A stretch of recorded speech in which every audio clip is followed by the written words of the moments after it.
The Obama administration really isn't revealing terribly much about the details of the death of the 40-year-old Muslim cleric. They are simply saying, as you've just reported, that it was an attack, an airstrike in northern Yemen. Now, he hasn't usually been based in northern Yemen. It's more likely that he would be in southern Yemen, but in this case it was in the northern part of the country.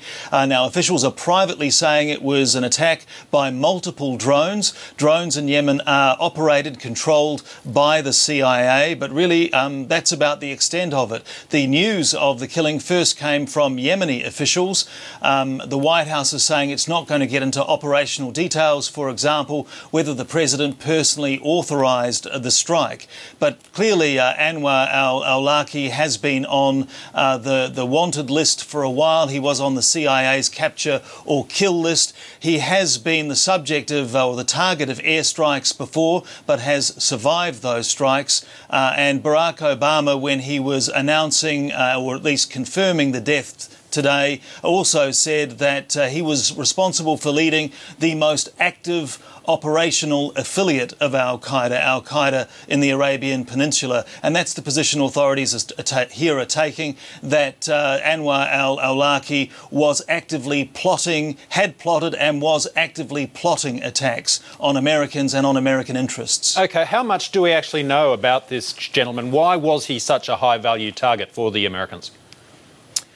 Well, he was very unusual because, of course, he is American-born. He was born in New Mexico, lived the first part of his life in the United States, rose to become an imam in three mosques in 3 different US states, including one here just outside Washington in Falls Church, Virginia. He lived in the UK for a couple of years, but he was most effective on the web, where he was able to spread his message and recruit followers.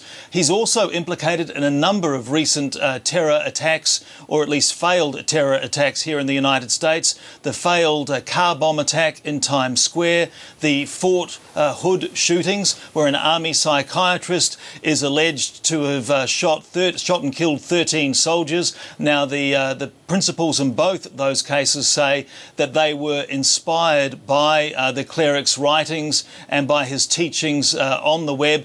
He's also believed to have directed the so-called underwear bomb attack.